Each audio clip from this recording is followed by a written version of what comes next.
Okay, ni-record ko lang. At ang isa pa ay ang kindness, kabaitan. Ito ay fruit of the Holy Spirit. Hindi pala fruits, fruit of the Holy Spirit. Explica ko din sa inyo kung bakit ito. Yung isa ay gifts, maraming gifts. At isa naman ay prutas, isang prutas. Hindi mga prutas, kundi fruit lang of the Holy Spirit.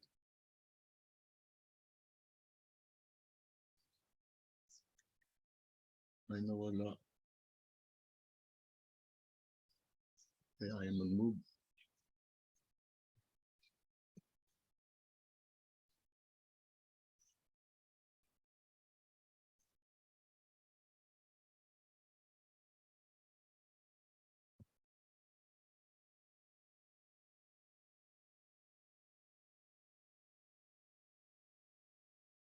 Sandali lang.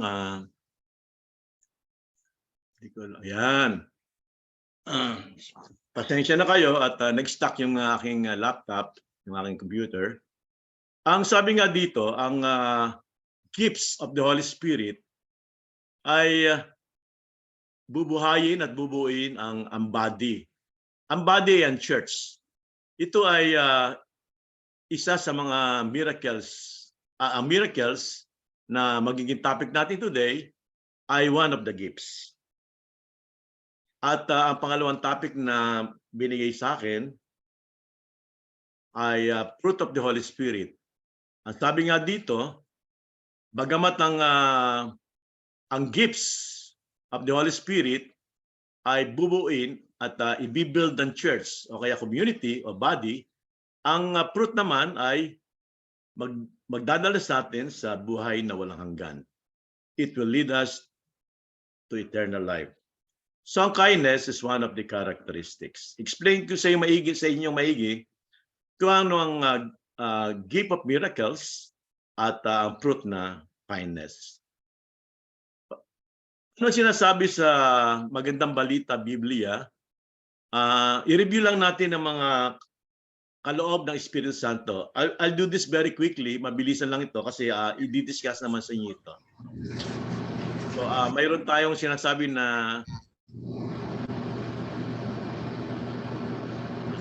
i-mute ko lang. Mag-mute lang tayo. Mayroong maingay, no? Litz, meron kang sound. Litz, mayroon kang sound. I-review lang natin. Mayroong kakayahang magsalita ng mensahe o karunungan. Mayroong kaalaman or knowledge. Mayroong pananampalataya. Alam niyo, ang napakainit sa araw na ito. Mayroong faith at mayroong tinatawag na healing o magpagaling sa may sakit. Mayroon ding prophecia, na-explain kanina ni Brother Lito. Mayroon ding discernment. Mayroong speaking in tongues, interpretation in tongues. At yung number 9, ito yung magiging topic ko. Mga himala, miracles. At ang sabi nga dito, ang Banal na Espiritu lamang ang gumagawa ng lahat na ito at namamahagi ng iba't ibang kaloob ayon sa pasya ng Espiritu Santo. So tayo, hihingi lamang ng gifts. At ang Banal na Espiritu, siya ang magdidesisyon at siya magpapasya kung ito ay pagkakaloob sa atin. At itong topic natin, mga himala, miracles. Ano ba ang mga himala? Umpisahan ko na itong aking topic. Ano ba ang mga himala? Meron tinatawag na 5 yung mga babanggitin ko. Ang unang-unang himala ay ang paglikha. Creational miracles. Tandaan nyo, creational miracles, paglikha. Pangalawa ay control over nature, kalikasan. Kung makontrol mo ang kalikasan, ito ay himala. Meron tinatawag na miracle healing. Hindi ito yung gumagaling lang, may lagnat, pero na-over mo, gumaling. Ito ay miracle healing, something na mahirap explika kahit ng mga scientifico, mga doktor. Pang-apat ay, of course, mahirap itong gawin, raising of the dead. Pag nabuhay ang patay, alam natin ito ay himala. At ang panglima ay exorcism. Kadalasan, hindi ito binabagit na bilang isang himala. Pero ito himala. Ang pagpapalayas ng masamang espiritu. Bibigyan ka ng kapangyarihan ng Panginoon upang gumanap, magawa ng himala, at magpalayas ng mga masasamang espiritu. Tingnan natin ang iba't ibang mga himala. Unahin natin ang Old Testament, yung Lumang Tipan. Ang unang miracle, o unang himala na nakita natin at natutuhan natin sa pagbabasa ng Biblia, kahit sa mga science books, ay ang creation of the universe. So ito yung unang milagro na create ang universe. Pangalawa, sa Old Testament, mayroon ding example na pinakita dito na ang tubig ay naging dugo. Ito is sa Exodus. At another example sa Exodus na miracles ay nung paghiwalayin ni Moises ang Red Sea. So naging dry land yun at sila ay nakadaan. At marami pang himala na ginawa ang mga propeta. Tingnan natin to para lalo natin maintindihan. Ito yung creational miracle na nabanggit ko kanina, nilikha ng Diyos ang lahat. So makita natin dito, ito ang ating Diyos, nilikha ang lupa, ang earth. Nilikha din niya ang mga planeta na kasama ng lupa, ng earth, na umiikot. The creation ng mga solar system, mga galaxies, ito lahat ay creational miracle. Gawa ng Panginoon, Panginoong Diyos. Ito yung nabanggit ko kanina na pinart ni Moises ang Red Sea. So sila ay nakadaan, hinahabol sila ng mga Egyptian at ang ginawa ni Moises ay sa pamagitan ng milagro, pinagkaloob ng Panginoon, ay nahati ang dagat. At sila ay nakalagpas doon ng maayos. Hinabol sila ng mga Ehipto at alam natin sa Biblia at ang mga Egyptian ay nalugat. Meron ding pagkakataon nung ito yung mga nagpadalang Panginoon ng salot sa Ehipto upang sila'y parasahan. At ang ginawa nga ni Moises ay ginawa niyang dugo ang tubig. Ito yung mga milagro na nagawa noon ng Old Testament. Meron pa rin mga milagro, kagaya ng ginawa ni Elisa. Elisa is sa Tagalog, ang pangalan niya ay Eliseo. Inalis ni Eliseo ang lason sa tubig ng Jericho River at para ito ay mainom at magamit. Si Eliseo ay nagpakita rin ng mga 16 na milagro pa. Siya ay isang propeta pala. Ito naman ay si Elijah, si Elias. Sa Biblia natin, Philippine Bible, ang tawag natin sa kanya si Elias. Si Elias ay isang propeta. Noong panahon ni Haring Ahab, si Elias na lang ang natitirang propeta ng Diyos. Siya lamang ang propetang natitira ni Yahweh. Kasi lahat ng mga propeta noong panahon na yon, panahon ni King Ahab, ay pinagpapatay. Si King Ahab ay isang Israelita at siya ay dating sumasamba kay Yahweh, sa Panginoon, Panginoon natin. Pero nag-asawa siya. Ang napangasawa niya ay isang pagano na sumasamba kay Baal. Kaya ang nangyari, pati yung hari ay hindi na sumamba sa Panginoon natin na tunay at sumamba rin sa mga pagan god na si Baal. At sila ay nagkaroon nga ng 450 prophets. 450 propeta ang kanilang kasama noon. At ang ginawa ni Elijah, kasi nalulungkot siya, bakit ang Israel ay naging pagan nation, sumasamba kay Baal, hindi sa Panginoon. At pinunta niya si Ahab. Sabi niya, King Ahab, ba't ka sumasamba sa bulaang mga mga hindi totoong Diyos-Diyosan. Diyos-Diyosan lang yan. Hindi yan totoong Diyos. At tumalikod ka sa ating Panginoon.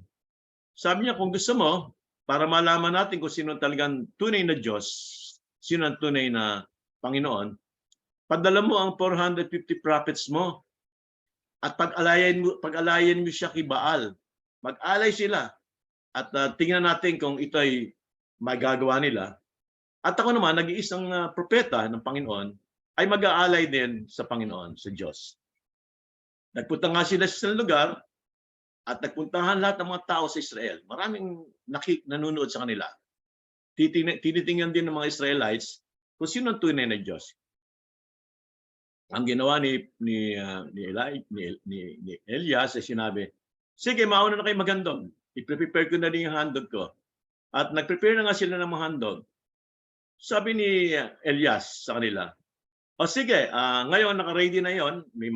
Meron na kayong hayop na ihandog sa Panginoon at naka-ready na rin yung nakahanda na rin yung mga kahoy na gagamitin at susunugin, ay sabihin niyo kay Baal na magpagbabana ng apoy upang magningas na inyong handog at matanggap niya. So ang ginawa ng mga propeta, 450 prophets, ay nagdasal sila kay Baal na magpadala ng apoy para masunog na yung kanilang handog. Pero napakatagal na nandasal nila, wala namang apoy na dumadating. Yung iba nga, nagsayaw na at sinugatan na yung mga sarili upang mapakinggan sila ni Baal. Walang nangyari. At napakatagal na panahon na naghihintay sila, wala namang apoy. Sabi ni Elias, ako na maghahandog sa Panginoon. Kanina pa kayo dasal-dasal, sayaw na sayaw, sinasaktan pa niyo yung sarili niyo, wala namang apoy na pumaba. Ang gawa ni Elias ay kumuha ng maraming tubig, binasa ang mga kahoy, binasa ang kanyang iaalay na hayop, at nang ito'y basang-basa na, nagdasal siya sa Panginoon. Sabi niya, Lord, pababain mo na ang Yahweh, pababain mo na ang apoy, upang ito'y magdingas na, at maihandog ko na ang dapat kong ihandog sa iyo.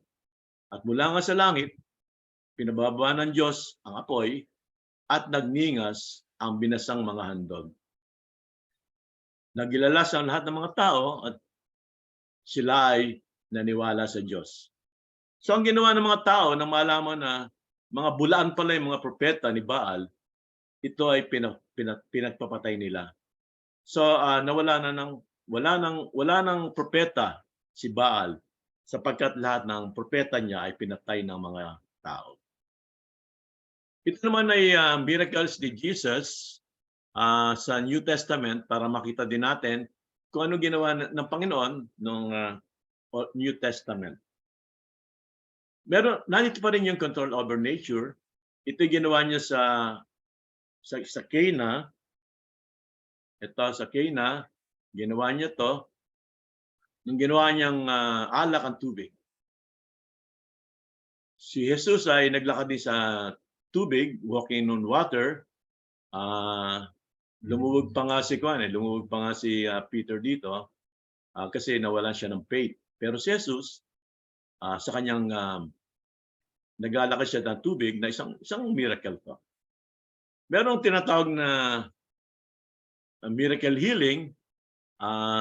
Hindi ito ordinaryong healing. Ang mga bulag ay nakakita, ang mga paralitiko ay nakakalakad at nakakatayo.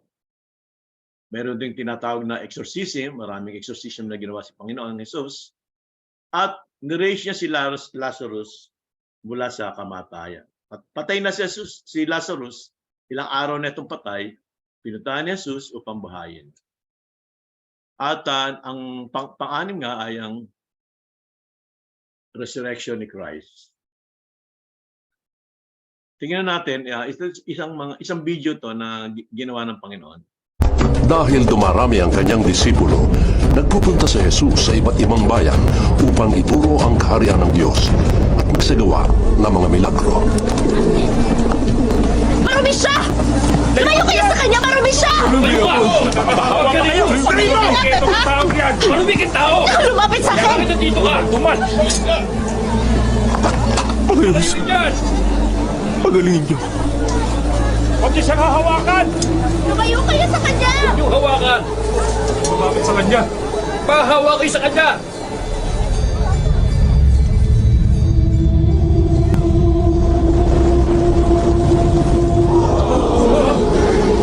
Ang himala! Ano nangyari yun? Kita ng dalawang mata ko! Malinis na ako. Malinis na ako. Nawala ang mga sugat! Malinis na ako! Ang himala! Himala! Himala! Himala ito! Himala! Wala sa Yan ay isa sa mga himala ni Jesus. Hinil niya yung leper. Ito pa yung mga himala na ginawa ng Panginoon.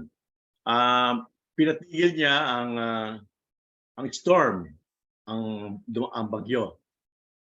Pinakain din ng Panginoon ang 5,000 lalaki. So, maisip natin na 5,000 men. Siyempre, mahigit ng 5,000 to kasi may kasamang babae yan at may kasamang mga bata. Baka mga 10,000 pa nga sila ang pinakain ng Panginoon Jesus.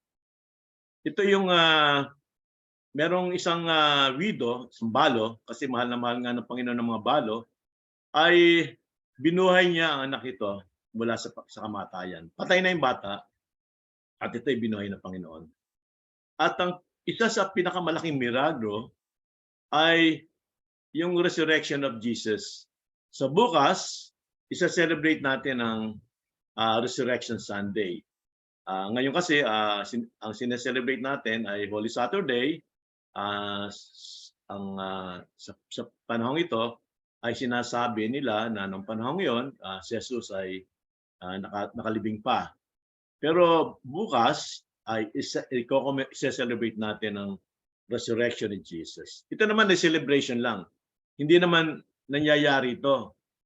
Nangyayari ulit. Hindi na ito pa ulit-ulit. Gimisan lang ito nangyari. At si Jesus naman ay parang kwento parang ano tawag dito? Parang isa-celebrate ka ng birthday mo lang na hindi naman pinapanganak ka ulit. Celebration lang. So we're just celebrating yung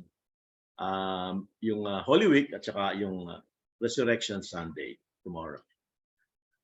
So tingnan naman natin ang mga ginawang miracles ng mga apostles. Kanina nakita natin yung mga miracles ni Yahweh, ang Panginoon, miracles ng mga propeta, miracles ni Christ. Ngayon, mag-move tayo sa Acts of the Apostle.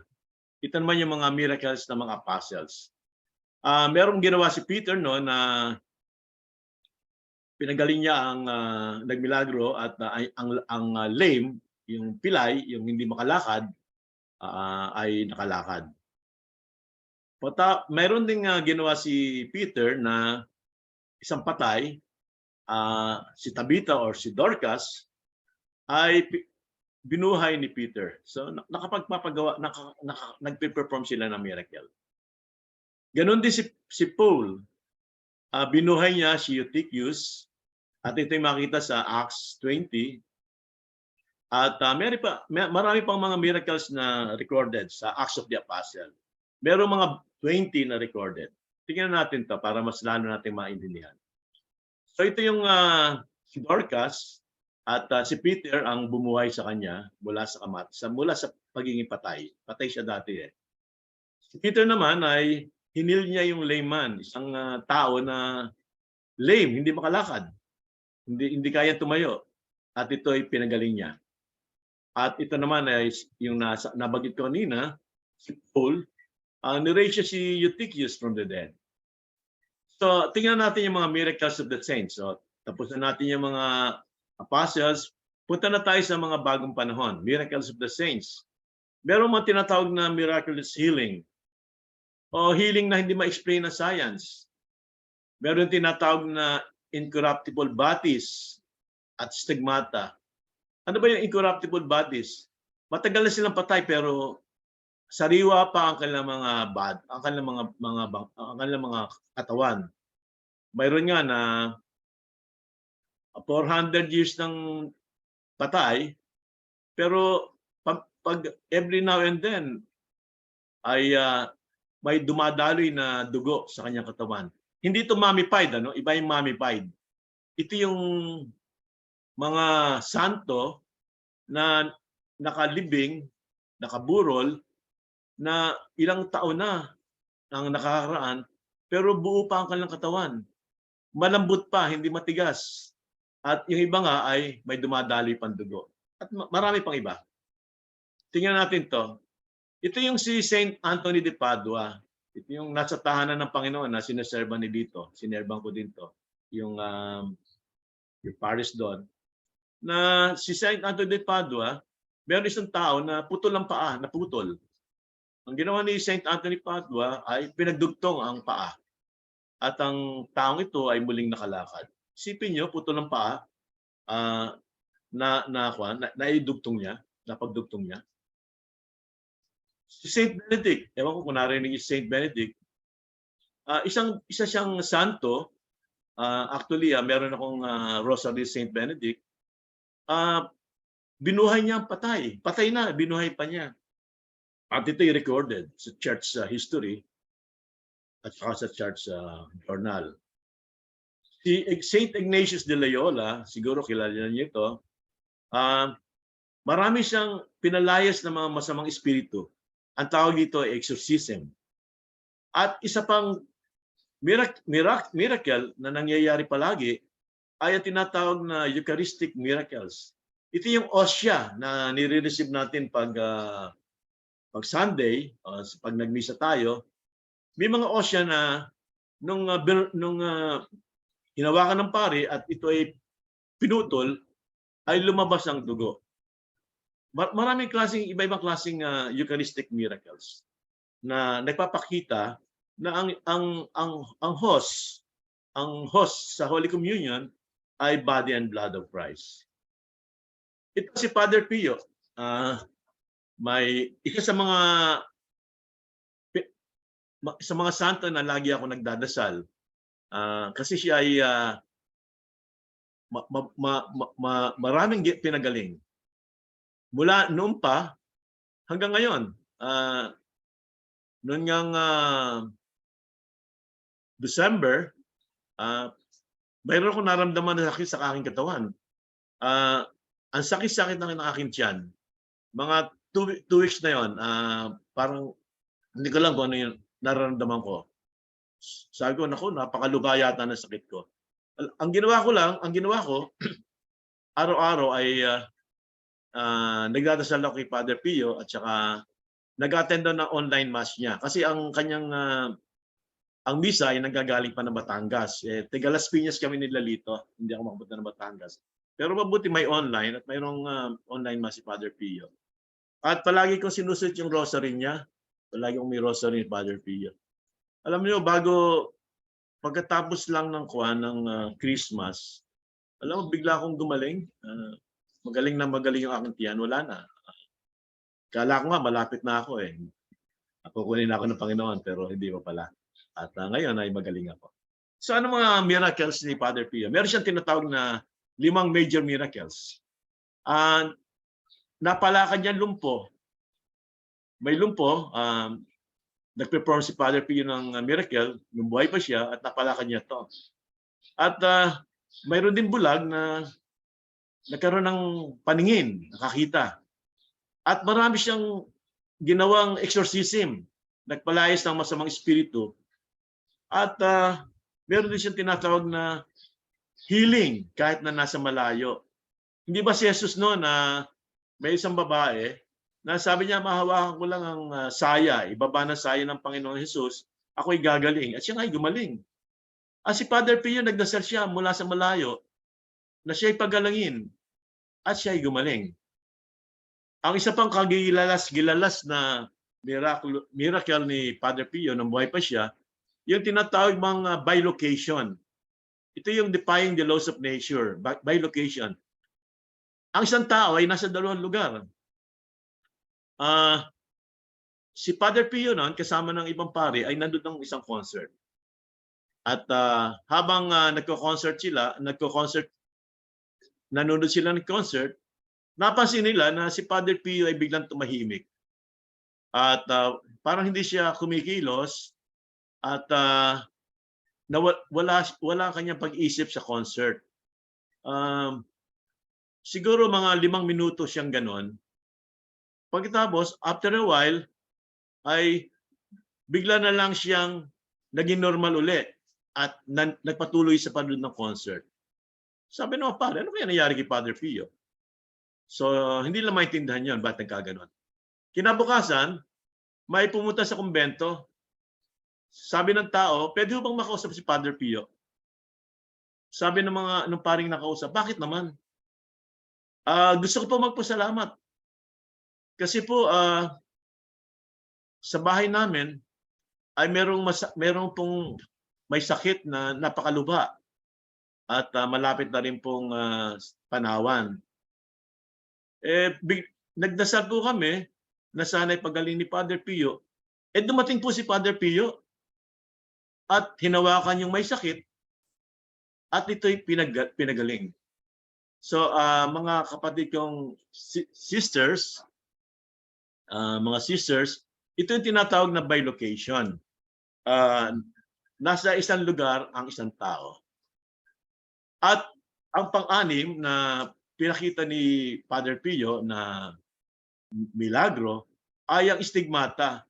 Ano ba stigmata? Ito yung marka sa mga kamay at paa ni Jesus. Ito yung pinagpakuan. So may sugat at may butas ang kamay. Ito si Father Pio, nung buhay pa siya, meron siyang mga stigmata sa dalawang kamay. Matagal yan dinala to. Dala-dala niya ito. At ito ay isang form of sacrifice na tanggapin mo ang stigmata ni Jesus, ang mga butas na pinagdaanan ng mga pako na pinako sa kamay ni Jesus. Ngayon, tingnan natin. Tapos na tayo sa mga santo. Ano ba yung mga miracles of the present time? Dalawang isi-share ko sa inyo. Ito yung healing ng isang bata na mamamatay na. Ang isang bata, tiga-probinsya to, at ang batang yun ay pinaalis na. Siguro wala pang 1 week to mga 6 to 7 days pa lang. Siguro mga 5 to 6 days yung bata. Sabi nung ospital doon sa probinsya, iwi na niya yung bata kasi wala na pag-asa. At para hindi na siya abutin sa ospital, kundi sa bahay na lang. Doon na lang siya. Pero hindi sumuko yung magulang. Dinala siya sa Quezon City, isang hospital sa Quezon City, yung bang National Children's Hospital. At sabi ng mga doktor doon, ay nako, ang bata hindi na kumikilos, wala na rin pag-asa. Pero sabi nung ama, baka pwedeng dito na ho muna at subukan ho nyo kung anong pwede nyo gawin. Yung bata kasi hindi na kumikilos walang ingat, walang at parang naghihintay na lang ng oras. So may isang pamilya na tinawagan. At yung buong pamilya na yun ay pumunta doon. At nakita nga nila yung bata na hindi kumikilos. At almost mamamatay na yung bata, parang mamamatay na. So ang ginawa ng tatay, ng pamilya, ay kumuha ng buti may dala silang bottled water noon. At bininyagan yung bata. Binigyan nila kasi kung mamatay to, at least binyagan. At matapos binyagan ng bata ay pinagdasal. Pinagdasal na humingi ng awa sa Panginoon na sana ay bigyan ng buhay yung bata para hindi na mamatay at mabuhay na muli. Kinabukasan, kasi umuwi na yung pamilya, tinawagan yung tatay ng bata, yung batang halos mamamatay na. Sabi niya, yung batang dinala nyo kagabi at pinagdasal nyo ay umiiyak na at umiinom na ng gatas at buhay na. Alam nyo, mga sisters in Christ, yung batang ito ngayon ay lumaki na, nasa US na, nasa Amerika pa nga at isang head nurse siya lalaki siya head nurse na isang malaking hospital doon. So, ganun ang nangyayari sa present time. At yan naman sa Davao, may isang bata dyan na halos bulag na, mabubulag na Naikwento sa akin din brother Lito sabi niya, may isang bata mabubulag na at almost blind. At Yung magulang nito ay dinala ito sa isang kasamahan natin dyan sa Davao. At sabi niya kung pwede daw silang tulungan upang mapakilala sa isang doktor sa mata upang magamot yung anak niyang halos bulag na. Actually, bulag na nga eh. So ang sabi nung brother natin dyan, tsaka yung sister natin dyan, o sige, bukas sasamahan namin kayo. Pero for the meantime, dito na muna kayo matulog sa bahay namin. So nangyari nga ay natulog nga doon nga nag-stay muna yung mag-ina. Pero nung bandang nung hapon na, sabi nung brother natin diyan at saka ng sister natin diyan, pagdasal natin yung bata, dasalan natin. So sila ay nagdasal. Dasal sila ng dasal upang ang bata ay gumaling. Mapawi ang pagkabulag. Para sa ganoon, pag dinala sa doktor kinabukasan, ay konti na lang ang gagamutin. Alam niyo, mga sisters, mga fashionista dyan sa Davao, paggising nila, kinabukasan, yung bata, nakakakita na. Pero dinala pa rin na sa doktor para ma-check kung bakit ganon. Alam mo, sabi ng doktor, wala naman sakit ang bata, malinaw ang mata, at siya'y nakakakita na. Ito ay isang milagro nangyari sa Davao.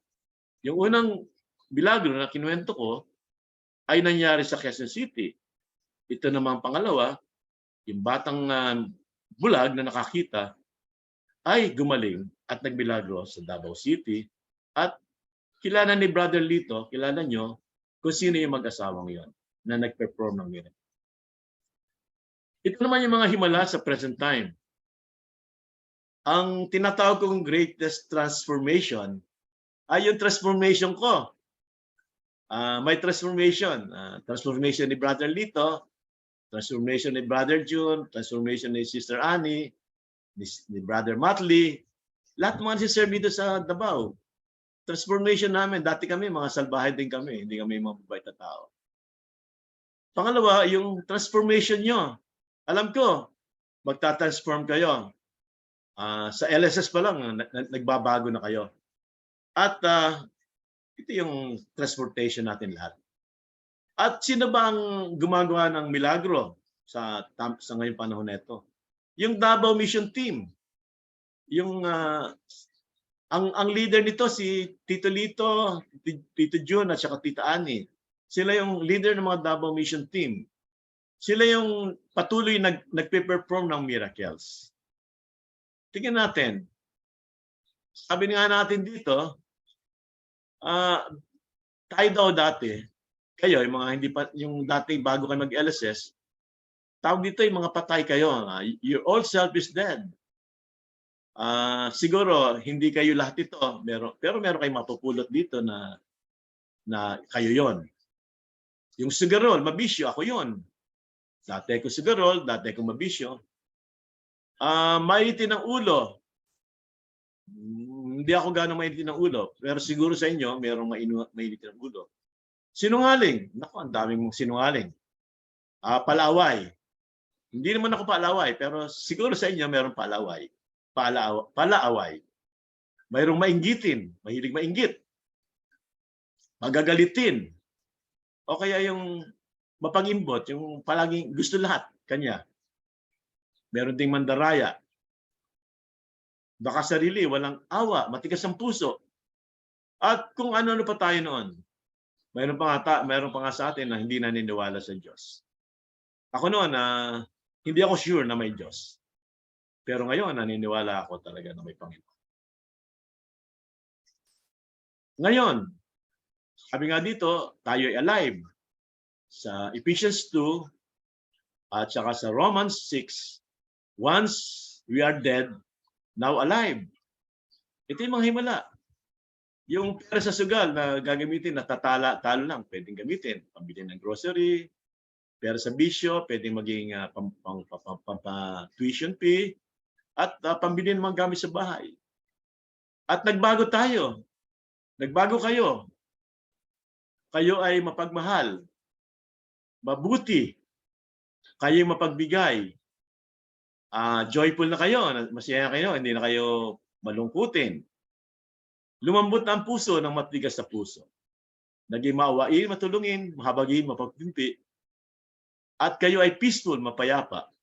At hindi na kayo galit sa Diyos, hindi rin kayo nagdududa kung may Diyos, kundi mahal na niyo ang Diyos. Ngayon, gusto kong tapusin ang topic number 1, ang miracle. Gusto ko lang banggitin dito. Ang kaloob ng mga himala ay malayang binibigay ng Espiritu Santo. Yan ang number 1. Malayang binibigay ito ng Espiritu Santo. Number 2, kailangan hilingin mo ito. Hindi ito ibibigay sa iyo ng hindi mo hinihiling. Kasi ang Panginoon, lagi niyang ang tawag doon ay meron tayong tinatawag na free will. Ang Panginoon hindi niya binabiolate yung free will natin. Kaya kung ano yung kagustuhan natin, yun lang ang mangyayari. So, kung gusto niyo ng kaloob, kagaya ng himala, o kaya yung mga nabanggit pa ni Brother Lito kanina, kailangan hilingin mo ito.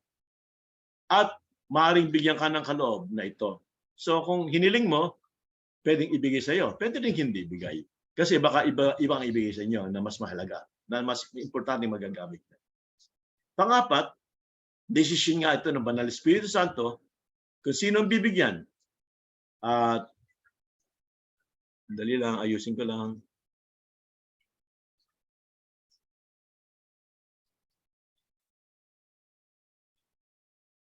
Dali lang. Ina-unmute ko lang si Kone, si Brother Lito. Mag-unmute ka na Brother Lito at magsasalita ka na rin. Ang pangapat ay desisyon ito ng Banal na Espiritu Santo kung sino bibigyan. Kung may natanggap ka, nag-give of gifts, kailangan gamitin mo ito. So kung meron, nung na-pray over kayo, nung LSS, nakatanggap ka ng gift, gamitin niyo ito. Kunyari, may gift of healing, o gift of knowledge, gift of wisdom. Gamitin niyo ito. Kasi pag hindi niyo ginamit, mawawala ito. So, ito importante. Ang kaloob ng Espiritu Santo, maging himala o maging iba pa, ay kailangan hilingin niyo. At ito yung ibibigay sa inyo ng Panginoon kung ito ay kagustuhan niya. Kaya desisyon niya kung anong bagay sa inyo. At kung natanggap niyo ang gift na ito, gagamitin niyo ito. Gamitin niyo ito. End of topics. Okay. Brother Ernie, pahinga ka muna. Sila naman ay pamimeriendahin namin at magkukwentuhan. Mga kapatid, palakpakan natin si si Tito Ernie. Maraming salamat. Maraming salamat, Tito Ernie, sa iyong mga napakagandang mga paliwanag tungkol sa himala. Mga kapatid, sana nauunawaan ninyo ang himala ay pinahihintulutan ng Diyos upang tayo ay maniwala. Nung panahon, Ano ibig sabihin ng kabaitan at anong ibig sabihin ng kabutihan, goodness? Ang kabaitan at saka ang kabutihan ay, sabi nga nila, ay magkaugnay at malimit na ginagamit sa isang kahulugan. Maraming nalilito eh. Ano ba ang kaibahan ng kabutihan sa kabaitan? Kasi yung aksyon ay pareho. Pareho silang gumagawa ng kabaitan at kabutihan. Ito ang pagnanais na malaman ng pangailangan ng iba at maibigay o madagdagan o mapunaan ang kulang na kailangan. So kung meron kayong kasamahan na nangangailangan ng isang bagay o kaya wala siya nito at inyong maibibigay o madadagdagan o mapupunuan ang kanilang kailangan, ito ay magiging kabaitan or act of kindness. So, kung hindi pa natin maliwanag masyado, tuloy natin.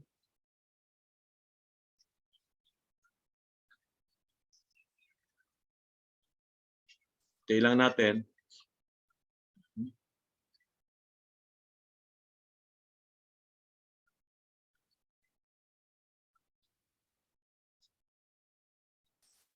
Okay? Meron tinatawag na dalawang meaning kasi ng kindness at goodness, ano? Meron tinatawag na social meaning at meron ding tinatawag na biblical meaning. Explica ko lang to para maintindihan natin maigi. Yung social, ito yung labas ang Biblia. Ito yung kunyari may samahan, may pamilya, kagaya nyo, nasa loob ng BGMP, magkakasama kayong mga baksyonista, may kahulugan to. At ito ay itong social meaning ay mag-apply doon. Mayroon tinatawag na kind acts at may good acts. Ito'y galing sa mahabagin na kalooban. Kung mayroon kang mahabagin na kalooban, gagawa ka ng mabuting gawa at mabait na gawa. Ang kabaitan ay madaling makita daw sa loob ng mga kakilala. So, kung kayo, for example, dyan sa bakasyon na natin, ay mga samahan nyo, madali nyo makikita kung sino yung mababait. Yung mababait ang puso, mahabagin ang kalooban. Alam nyo kagad yon. Pero kung yung tigalabas, hindi nila alam yon. Kaya ang sabi nga dito, sa social meaning, madaling makita ang kind acts kung ito'y makasamahan mo.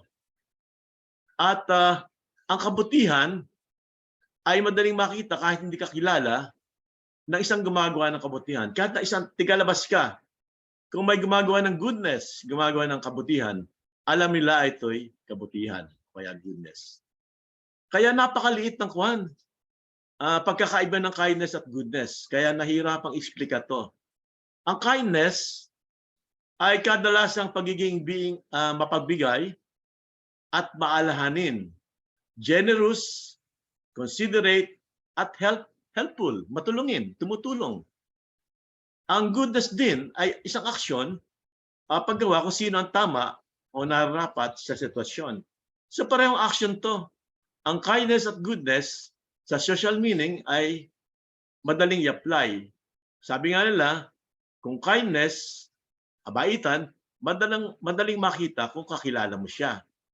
Pero ang kabutihan, makikita mo rin kahit nandun mo siya kakilala. O kahit na labas ka ng pamilya, labas ka ng samahan, ay malalaman ko sino ang goodness, ang good, ang mabuti. Pero ang kindness, kilala na niyo. For example, diyan sa samahan niyo, alam na niyo siguro kung sino ang mababait. May merong mga mahabagin ang kalooban. Kilala na niyo sila. Pero sa biblical meaning, kakaiba. Ang kabaitan ay ang pagkilos upang gawin ang mabuti nais sa puso. Hindi na kailangan na kapamilya mo, kasamahan mo. Kahit kasama, basta kakilala, alam mo na siya ay dapat tulungan at nangangailangan ng tulong, ito ay kindness ng Biblia. Walang limit. Gumagawa siya ng kabaitan sa lahat ng tao. Ito yung biblical meaning. Biblical meaning, walang limit. Ang social meaning, mayroong limit. Kailangan makasamahan mo lang siya. Pero sa biblical meaning, na nag-a-apply sa ating buhay ngayon, kaya sapagat tayo ay nabubuhay sa salita ng Panginoon, ang ina-apply nating kabaitan ay ang biblical meaning. Ito yung mabuting gawa na galing sa ating puso. At ang kabutihan ay pagnanais na masaya at makatulong sa pangailangan ng iba. So ito yung kaibahan lang na social sa biblical. Ang biblical ay walang limit. Kahit na nasa labas ng pamilya, nasa labas ng samahan, ay kailangan pakita mo ang iyong kabaitan at kindness. Ang fruit of kindness ay isang katangian ni Jesus kung paano kumilos sa ikabubuti ng iba. Sabi nga sa Gawa 10:38, kung paano naglibot si Jesus, si Jesus yun, upang gumawa ng mabuti at makatulong sa iba. So si Jesus sa buong buhay niya, wala naman siya, ang ginagawa niya ay pawang mabuti at makakatulong sa iba. Sapagkat ang puso ni Jesus ay punong-puno ng kabaitan, punong-puno ng kindness. Ito yung parable ng Good Samaritan. Sabi nga dito, ang Samaritan man is full of compassion, rich in goodness, kindness, and love. So nasa kanya lahat yung fruit of the Spirit. Nasa kanya yung pagmamahal, nasa kanya yung kabutihan, nasa kanyang kabaitan, at nasa kanyang pag-ibig. At itong fruit na Spirit, ito yung magdadala sa atin sa eternal life. Kaya palaging inuulit ito kasi ang bunga ng fruit of the Spirit ay eternal life. Ito yung istorya ng Good Samaritan. Meron isang traveling Jew. Ito ay ninakawan at halos mamatay sa bugbog. Ito yung sabi sa Biblia. Merong napadaan na isang pari at saka isang Libitano. Hindi sila tumulong. Hindi nila tinulungan yung binugbog at halos patay na. Nilagpasan lamang nila. Samantalang ito yung mga yung binugbog at halos mamatay na ay Hudyo. Kasamahan nila, Hudyo din sila. Ito mga priest at saka Levite na to, ito ay galing sa lahi ni Levi. Kaya nga tinawag ng Levite. Sila yung mga pari. Sila yung mga kapatid ni Aaron. Mga galing kay Aaron to . Si Aaron, kapatid ni Moses. So makita natin, sila Moses, si Aaron, ay mga Levite. Galing sila sa lahing ito. Pero noong panahon ngayon, panahon ng mga Hudyo na to, yung priest at Levite ay nilagpasan lang yung binugbog na Hudyo na kasama nila. Binaliwala nila. At ang tumulong pa nga ay yung Samaritano. Kasi nung panahon yon, yung mga priest at Levite, hindi sila humihipo ng patay. Kala na siguro patay na yung binugbog at halos patay na nga at ayon lang hawakan. Ganon sila. Ganon ang mga Levite at mga priest nung araw na yon. Yun ang sinasabi ni Jesus. Kasi yung parable na to, si Jesus na nagkwento. Ito yung Samaritano. Tinulungan, ilagaan, at dinala pa nga ito sa isang inn, ginasusan niya. Yung inn ay parang malit na tuluyan, tinutuluyan, at para doon magpagaling yung Hudyo na yon. Isipin mo, bakit Samaritano ang ginamit ni Jesus na example? Kasi ang Samaritano at ang mga Hudyo, sila ay hindi nagkakasundo. Parang magkaaway. At minamalit ng mga Hudyo ang mga Samaritano. Kasi ang Samaritano, ito ay lahi ng mga Hudyo din at mga ibang lugar. Hindi outside the Ito yung mga iba-ibang lahi na humalo sa mga Hudyo. At ayon ng mga Jew sa mga Samaritan. Pero dito sa kwento ng Panginoon, sinabi ng Panginoon, ang Samaritano pa ang tumulong sa Hudyo. Yung mga kapwa niya Hudyo, hindi siya tinulungan. Narinig. Ano ang aming gagawin? Anong sinasabi ng kasulatan? Paano nyo ito paliliwanag? Ibigin mo ang iyong Diyos ng buong puso, buong kaluluwa, buong lakas, at ng buong pag-iisip. At ibigin mo ang iyong kapwa gaya ng iyong sarili. Tama ka. Gawin mo ito at ikay mabubuhay. Sino ang aking kapwa? Hindi ang makawal na yon. Si Cesar ba? May isang taong bumaba mula sa Jerusalem patungong Jericho. Hinarang siya ng mga tulisan, inubaran, binugbog, at iniwan na halos patay na. Nagkataong napadaan doon ang isang pare. Nang makita niya ang tao, lumihis siya ng daan. Isang Levita ang naparaan din doon. At nang makita ang tao, lumihis din siya ng daan. Subalit may isang Samaritano na napadaan din doon. Nang makita niya ang tao, naawa siya. Nilapitan niya ang tao at binuhusan ng langis at alak ang mga sugat.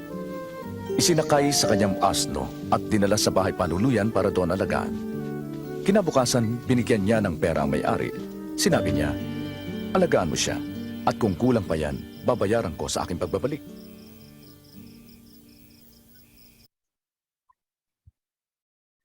Ano ang sinasabi ng Biblia tungkol sa kabaitan o kindness? Tingnan natin ang Biblia kung ano sinasabi.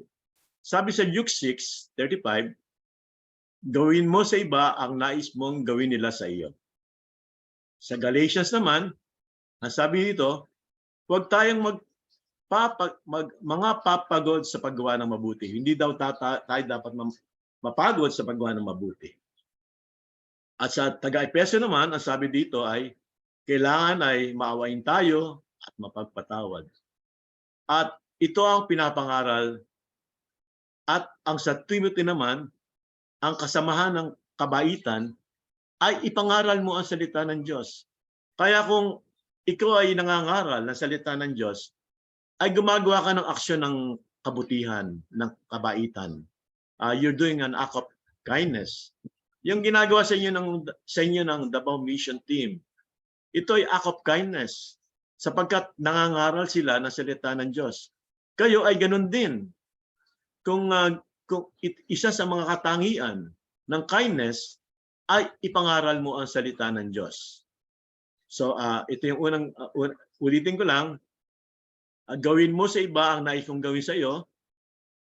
Huwag kayong mapapagod sa paggawa ng mabuti, maging mapagpatawad kayo at ipangaral ang salita ng Diyos. Ito yung mga acts of kindness. Acts of kindness. Tingnan natin ulit. Ulitin ko. Gumawa kayo ng kabutihan. Do good deeds. Magpatawad. Mag-forgive kayo sa mga nagkasala sa inyo. Yung nakasakit sa inyo. Patawarin nyo. At magsalita ng salita ng Diyos.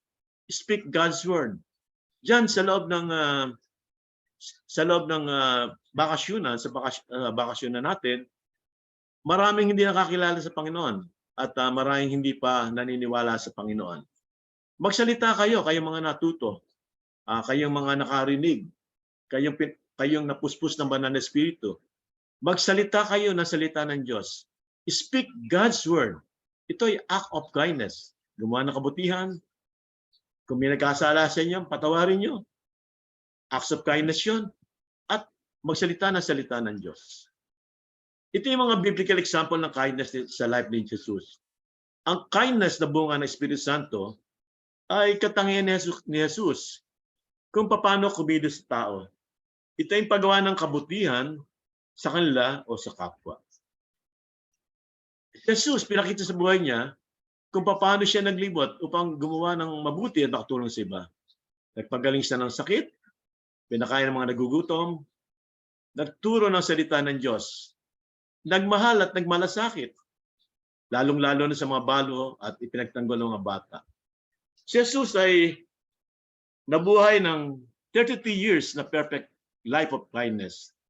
Sinabi nga niya, as you did this to one of these my brothers, you did it to me. So explain ko yan mamaya later on.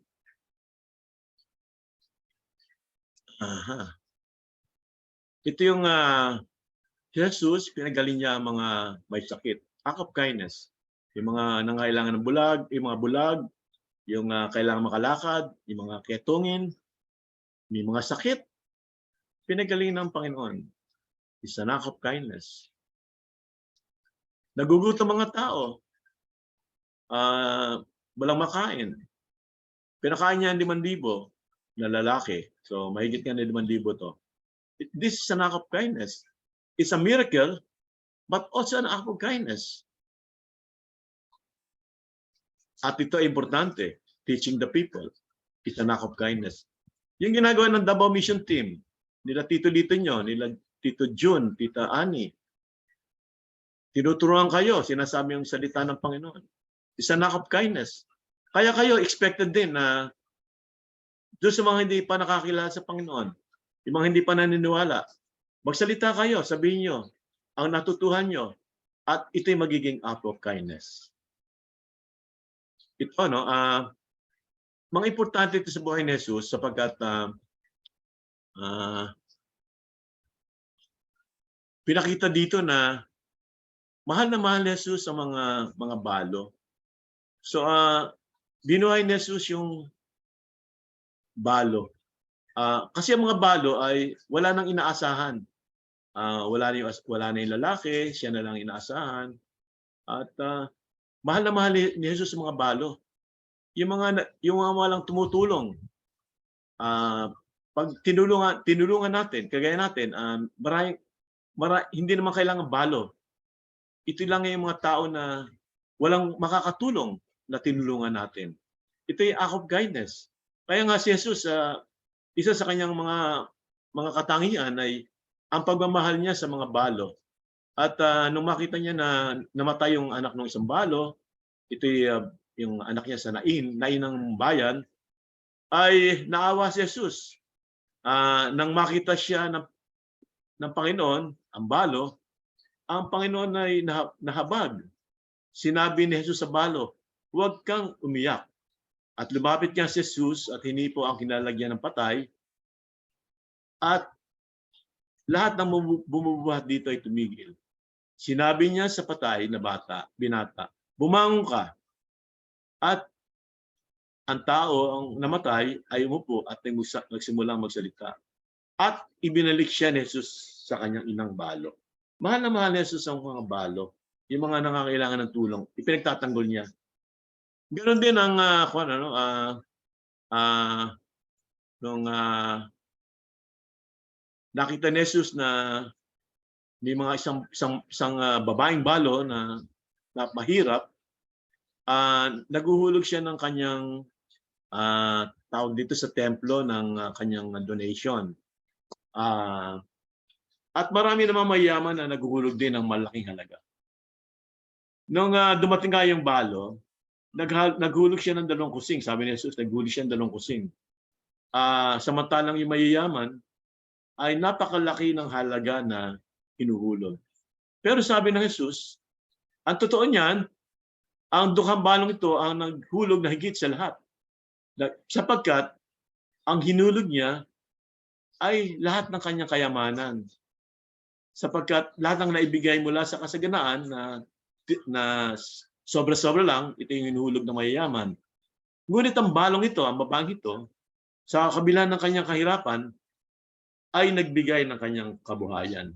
Kaya mahal naman ng Panginoon ng mga balo. At ganun din, mahal na mahal ng Panginoon ng maliit na bata. Palagi niya itong dinedepend. Dinala nga kay Jesus ang maliit na bata. May mga batang lumapit kay Jesus at upang siya ay mahipo. Pero sinaway siya ng mga alagad na nagdala sa mga bata. Sabi ni Jesus, pahintulutan niyo siyang lumapit sa akin ng mga bata at huwag niyo siyang hadlangan. Sapagkat sa mga tulad na ay nauuko ng paghahari ng Diyos. Kaya nga, ang mga bata ay kinandong ni Jesus at kanyang nilagay pa sa kanya mga hita. At nilapit ni Jesus sa kanyang sarili ang mga bata. So ito kaya ko sinishare sa inyo, sapagkat ang mga balo at mga bata, sila ay mahihina. Sila yung halos walang tumutulong, walang kakayanan. Pero dahil sa kabaitan ni Jesus, sila ay pinagtatanggol. Kaya kayo dyan, kung meron kayong nakita na mga tao na kailangang ipagtanggol at taong kailangang tulungan, ipagtanggol niyo at tulungan sila. Lalo na yung mahihina niyong kasamahan. Ito naman ito yung reading doon sa doon sa paghuhukom sa Matthew 25. Sabi sa paghuhukom, titipunin ng Panginoon ang lahat ng mga namatay sa iba-ibang bansa. At tulad ng isang pastol, ihiwala yung mga tupa sa mga kambing. Ang tupa, ito yung mabubuti, at yung mga kambing, ito yung masasama. At sasabihin ng hari, sino yung hari? Si Jesus. Ako'y nagutom, ako'y binigyan niyo ng pagkain. Ako'y nauhaw, binigyan niyo ako ng mainom. At ako'y tiga-ibang lugar, at ako'y binigyan niyo ng tuluyan, pinatuloy niyo ako sa inyong bahay. Ako'y hubad, at ako'y dinamitan. ako'y nagkasakit at ako'y inyong dinalaw. Nabilanggo ako at ako ay inyong pinuntahan. So makita natin act of kindness. Yung ang mga kapatid ko sa Davao, ang Davao Mission Team, lagi kayong pinupuntahan. Nila Tito Lito, nila Tito John, Tita Annie, at saka yung mga kasama niya. Lagi kayong pinupuntahan. Ito'y act of kindness. Act of kindness sila. Sabi ng Panginoon sa kabila naman, sa mga kambing, siya daw ay nauhaw, nagutom, hubad, walang matuluyan, nabilanggo, at walang dalaw. Hindi siya dinalaw. Sabi nga sabi pala dito ay, kailan namin nakita nagutom, pinakain ka namin nauhaw. O kaya binigyan ng baro. Sabi ng hari, ano mang ginawa niyo sa isa, sa pinakamaliit kong kapatid, ay ginawa niyo sa akin. So, lahat ng act of kindness na ginagawa niyo sa ibang tao, sa inyong mga kasamahan, sa inyong mga kakilala, yung maabot ng inyong kamay, lahat na ito, pag ginawa niyo, ay ginagawa niyo sa Panginoong Yesus.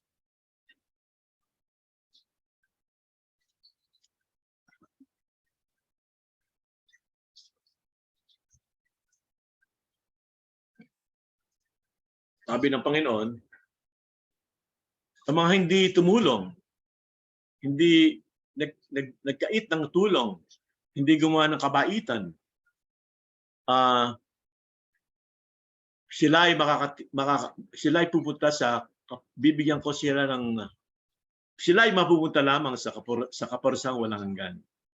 Yung mga hindi tumulong, hindi nagpakain, hindi nagbigay ng damit, yung mga hindi dumalaw sa bilangguan, yung mga hindi mahabagin, sila ay mapupunta sa walang hanggang kaparusahan, eternal punishment. Pero yung matuwid, yung mga gawa ng kabutihan, kabaitan, yung mga tumulong sa mga nagugutom, nagbigay ng mga pagkain, yung mga nagbigay ng baro, nagbigay ng inumin, sila ay pagkakaloban ng Panginoon ng buhay na walang hanggan. Sabi nga dito, narinig ko ito sa isang pari na napaka-popular na pari. Magaling siya sa kanyang gawa. Magaling sa salita, magaling sa gawa. Sabi niya, 3 bagay ang pwede nating magawa. The 3 greatest thing that we can do. 3 pinakadakilang magagawa natin. Ang una-una daw ay love God, ibigin ng Diyos. Yan ang unang pinakadakilang magagawa natin. Pangalawa, sa 3 greatest, preach the word of God. Mangaral na salita ng Diyos. Itong ginagawa natin, na ginagawa namin, nangangaral kami ng salita ng Diyos. Ito ay isang dakilang gawain. Kaya kung kayo ay magsasalita din nung natutuhan nyo at sasabihin to sa iba, ito ay isa sa pinakadakilang magagawa ninyo. At ang pangatlo, love one another. Magmahalan kayo. Mahalin nyo yung kasama nyo diyan. Magmahalan tayo. Yung number 2 at number 3, ito ay acts of kindness. Kaya nga ang kabutihan o ang fruit of kindness ay active na pagkilos upang makatulong sa iba. Kayo mga kapatid, paano ninyo maipapakita o maipadama ang kindness o kabaitan dito sa mga kasamahan natin dito sa bakasyunan o kaya sa mga kasama niyong bakasyonista? Ito yung mga simple acts na pwede niyong gawin. Acts of kindness. Tandaan niyo ito. Marami ito eh. Konti lang nilagay ko dito pero makakalista kayo kahit na 50 o 50 acts of kindness magagawa niyo. Ito yung mga ilan lamang example. Ang pagiging friendly, ang mapala kaibigan o mahigalaon. Ito ay acts of kindness. maging generous ang mapagbigay, hindi madamot, o hindi mahinga at tagon. Ito ay acts of kindness. Yung maalahanin ka, inaalala mo yung mga kasamahan mo, kunyari merong may sakit, nagugutom, nangailangan ng pangunawa, o kaya yung masama ang loob na kailangan maglabas ng sama ng loob at kailangan may makinig. Ito ay act of kindness. Yung mapagmalasakit, caring ka sa kasamahan mo, mapagmalasakit. Ito ay isang uri ng kindness o pag-atiman. O yung affectionate, ipakita, ipadama ang pagmamahal sa kasamahan mo, sa iba, o pagbati. Ito ay act of kindness. Marami pa. Meron tinatawag na empathy o empatya. Nakikisama ka, naaawa ka sa nangailangan ng awa. O kaya mag-offer ka ng helping hand sa kasamahan mo. Mag-alok ng tulong sa mga nangailangan. Kaya isa na act of kindness. Alam niyo na makinig lang, pakinggan lang niyo yung mga kasamahan niyo. Be there to listen. Kasi kumisa meron tayong mga kasama na mabigat na kalooban. Hindi mailabas, gusto niyang ilabas ang kanyang nasa loob. Pero wala naman nakikinig. Yung pakinggan lang sila ay act of kindness. Number 9, isabuhay ang salita ng Diyos sa sarili at i-share ang manutuang salita ng Diyos sa iba. Ito paulit-ulit sinasabi. Yung mga narinig nyo, natutuhan nyo, isabuhay nyo. Gawin ninyo sa inyong buhay. At pagkatapos, ibalita ito, i-share nyo. Ibahagi ang salita ng Diyos sa iba. Hindi lamang sa kasamahan nyo, maging doon sa mga dumadalaw sa inyo na kaibigan at kapamilya. Yung mga natutuhan nyo dyan, every Saturday, meron kayong narinig salita ng Diyos. Ibahagi nyo. At number 10, tulungan at ipagtanggol ang nasa tama. Kung meron kayo kasamahan dyan na nasa tama at hindi pakinggan ng iba, ayaw paniwalaan, tulungan. At kung siya inaapi, ipagtanggol naman ang mga nasa tama. Number 11, ipagdasal ang mga kasamahan o pamilya na kailangan dasal. So yung pagdarasal, ipagdasal sila ay act of kindness.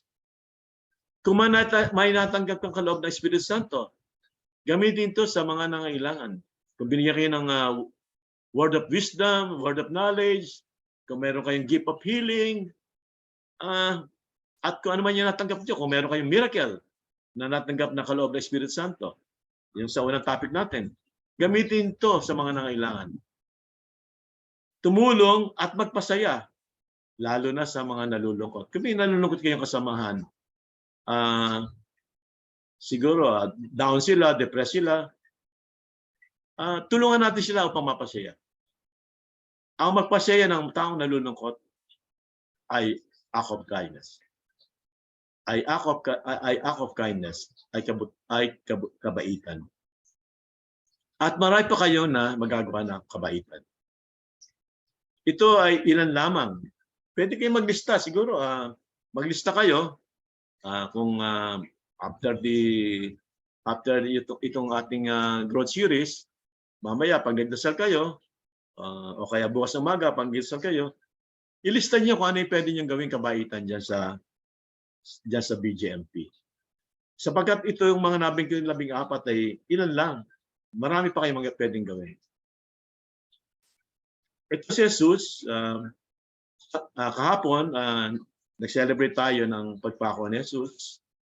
Nag-aalay si Jesus ng buhay para sa kaligtasan ng lahat. Ito ang highest at ultimate expression of love, kindness, and goodness. So, nagpakasakit siya, nahirapan siya, nasaktan siya, halos din ang makilala si Jesus, nabubugin siya, at siya ay namatay sa krus, nakapako sa krus. Dahil sa pagmamahal niya sa atin.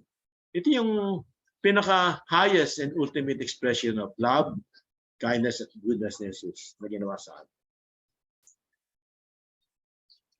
Ito naman ay nabuhay si Jesus. Kaya siya nabuhay upang matupad ang sinabi niya na magkaroon tayo at makamit natin ang buhay na walang hanggan. Kasi kung hindi nabuhay si Jesus, hindi totoo yung eternal life. But since Jesus ay nabuhay, ay totoo na eternal life. So mga kapatid, tandaan natin, ang fruit of the Holy Spirit, ang bunga ng Holy Spirit, ito ang magdadala sa atin sa buhay na walang hanggan. Narinig naman niyo yung some of the examples na pwede niyong gawin. Pwede niyong gawin ngayon sa inyong mga kasamahan dyan sa BGMP. Gawin na niyo. Gumawa kayo ng mga act of kindness. At dagdagan niyo yung mga nilista ko. Bago tayo tawag dito, mag-end, bago tayo mag-end. Gusto ko magdasal lang tayo. Short panalangin. Alam ko mananalangin ni Jesus. Sabayan lang niyo ako, panalangin, at basahin niyo ang short panalangin. Sabi dito sa panalangin, sabayin niyo ako, Lord Jesus, ako ay nagkasala at makasalanan. Tinubos mo po ako sa aking mga kasalanan. Patawarin mo po ako sa aking mga sala. Panginoong Jesus, tinatanggap ko po kayo sa aking puso at sa buong pagkatao na aking tanging Panginoon at tagapagligtas. Amen. Dali lang.